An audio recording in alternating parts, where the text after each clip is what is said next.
Dunkin' for the win on their extra large coffee. If you're not drinking Dunkin', what are you doing? Okay, so we have audio, we have video, we have the streaming share thing, whatever it's called, running, which means I can take off my glasses. Here we go, dramatic. What do you think? And then we will go live with the American Soundbite. Today's going to be one of those days where I'm struggling to talk throughout the program. So if you're watching on video, well, be forewarned. The people who are listening to the podcast, well, they're just going to have to deal with it. So we're getting ready to go live with today's episode of the American Soundbite podcast. Again, if you don't already subscribe to the American Soundbite podcast, go to whatever app you use to download podcasts. Search in the search bar, The American Soundbite, 3 words. And then subscribe and auto download so that you get every single episode. If you happen to use the Spreaker app, and I'm not sure where else it goes live, but if you happen to use the Spreaker app, you literally can be notified every day when we actually go live, and you can be among the first people to listen to us live on the air, broadcast worldwide over the wires of the information superhighway. You know we have to thank Al Gore for that. All right, I drank my coffee, and we are ready to go. I have to do 2 things. I have to hit this button and I have to hit this button simultaneously. There's a helicopter flying by. So I will pause for just a moment and let that noise pollution go by before we start the program. So those of you that are just joining the video broadcast of the show today, you don't have to worry about it.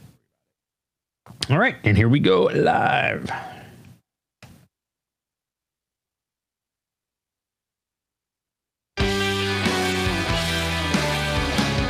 You are listening to the American Soundbite, a podcast that features common sense thoughts of an everyday American.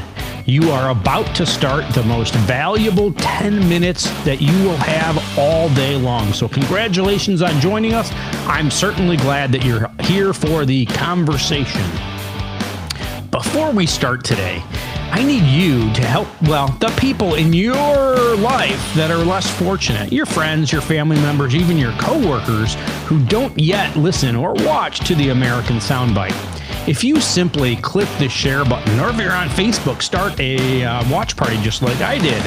Let your friends, your family, your coworkers know that the American Soundbite is a great way to start your day because it gets your brain juices flowing and gives you things to talk about and, think about throughout the day. If they're doing that, then they are going to be a more productive person and, just lead a better life.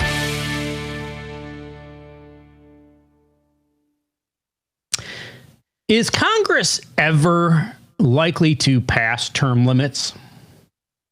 Now, you may have a knee-jerk reaction to that question, and you may think, I think the answer to that's easy, and how can you ever babble on for 10 minutes about that topic? Well, that's a good question. However, let's look back in history. You do know, if you're a student of history, or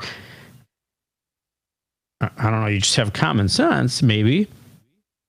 I'm sure that you do know, that you do realize, you do recognize that Congress is the branch of government that decided that it was crucial, it was important, it was vital to put limits on the office of the president. And therefore, our president has term limits. So it's not unprecedented that the Congress would hold hearings and maybe even have a vote on whether or not to put term limits on Congress. In fact, a friend of mine from the west coast of Florida sent me a video just yesterday where a gentleman was in front of a committee in Congress, and he gave a very well prepared and eloquently delivered speech on, well, the importance of term limits, the importance on, well, the fact that the people in this committee and the people sitting in Congress basically shouldn't be there.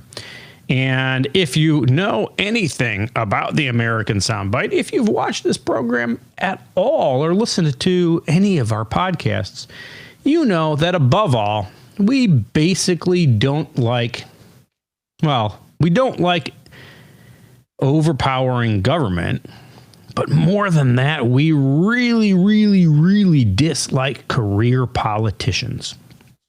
Because I believe that above all, it is the career politician that is the problem in our country. That is the source for corruption. That's the source for, well, abuse of power. That is the source of everything that is wrong with government today. It stems from the existence and the attempts to continue the presence of career politicians in Washington, D.C., or in politics at all. Remember, we have a government that's by the people, for the people, and of the people. Or at least that's the way that our founders foresaw it. The reason they foresaw it that way is, well, they wanted each and every one of us to have an opportunity to, well, serve our fellow Americans by spending 2 years in Congress or spending a little bit of time in the Senate or even being president. They didn't want an elite class. They didn't want a political class in this country.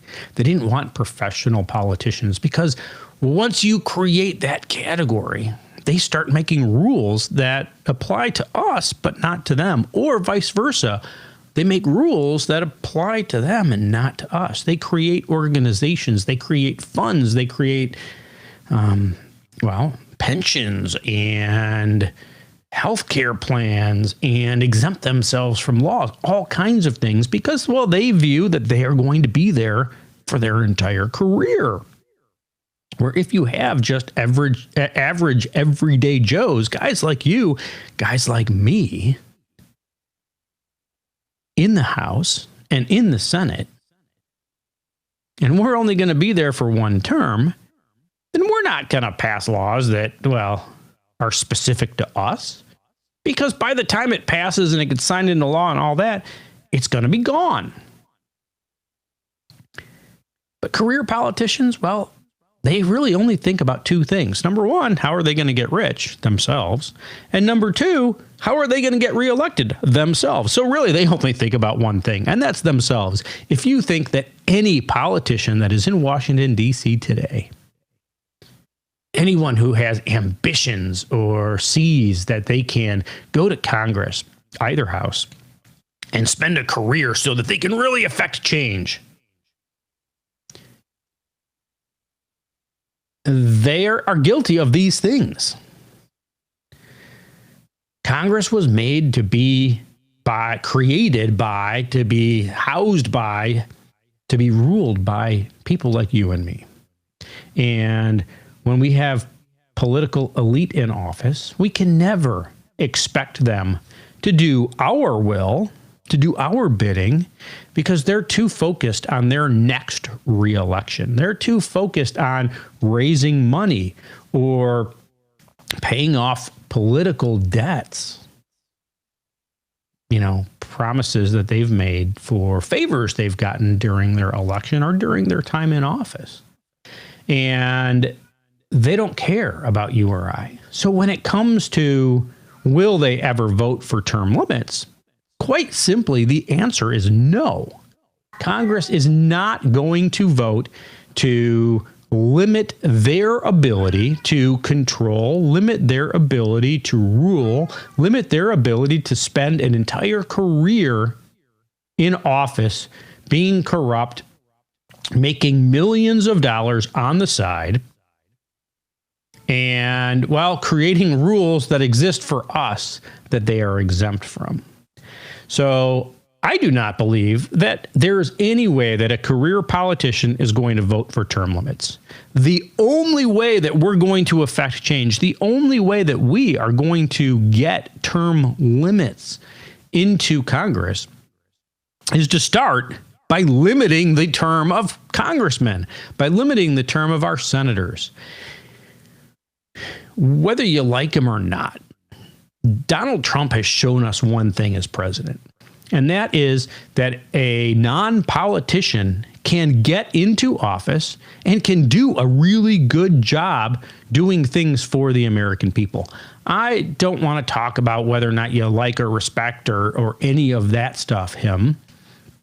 The point is that he has demonstrated that average, everyday Joes, regardless of their income level or their background or anything else, that they can get to Washington, D.C., and they can do more good for average, everyday people than career politicians have ever done. We have people that are serving in Congress and in the Senate that have been there for 30, 40, 50 years. People who have literally never accomplished a single thing for the American people, but they've spent their entire career serving the American people. If we stop voting for career politicians, if we stop voting for anybody who has ambitions of starting a political career, and instead we put average, everyday people, people like you, people like me, into office, into the House, into the Senate, after a few terms of us doing that and changing the seats every single election, all of a sudden it's going to be pretty easy for us to demand what happens in Congress. Things like term limits, things like responsible spending, things like reducing our debt, things like, only taxing us for the money that you need and only spending the money that you've collected, things like not expanding our ever-growing debt load, things like being able to service our I don't even know what our daily or our yearly debt service is, how much we have to pay in interest to all the people that hold our debt. But it's a lot. It's in the hundreds of billions, if not trillions of dollars. And the only way that we can do that, the only way we can accomplish that, the only way we can really get things done and regain control of our federal government is to understand that regardless of what their political affiliation is, regardless of what it is that they've accomplished, or regardless who they're running against, we need to get career politicians out of Congress. We need to get people who want, or people who have made politics a career, people who have ambitions to serve more than one term. We need to get them the hell out of Washington, D.C., because they're not doing any good for us. We need to put people in place, people who have the will of the people, you and me, in mind.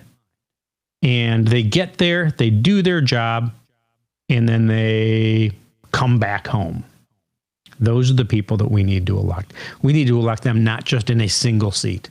We need to elect them on a wholesale level across the country. Because that's the only way we're going to get rid of corruption.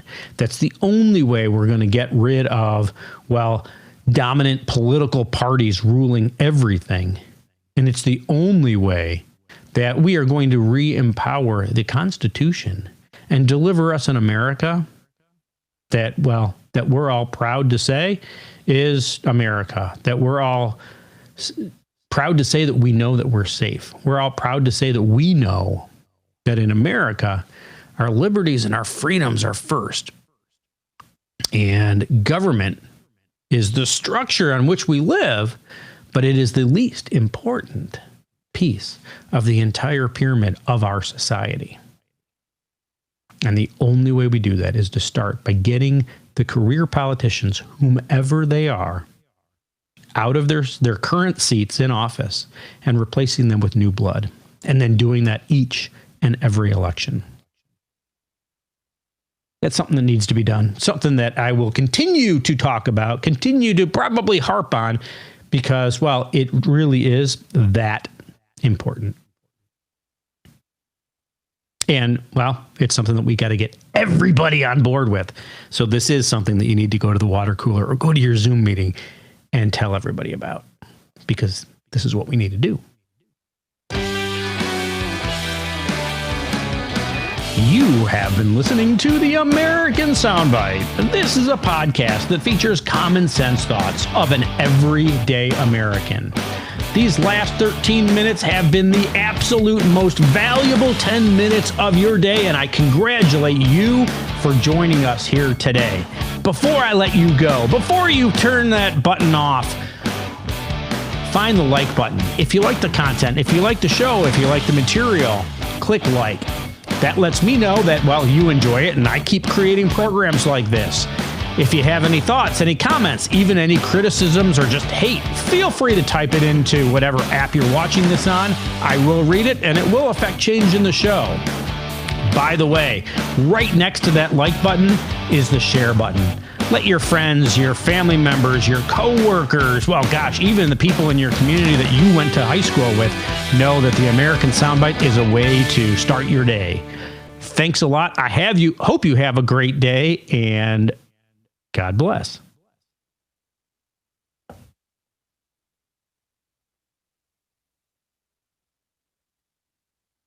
And that is a wrap. I do not know what's going on with Facebook. If you happen to be watching on Facebook, I literally can't see anybody.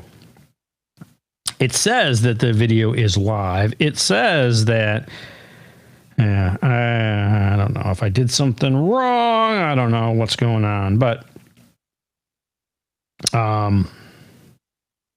yeah, maybe the app's just not working very well, but who knows, whatever. So, yeah, I hope that you watched the show. I hope that you listened to the content, and I hope you understand that you and we actually do have control on how Congress will pass term limits.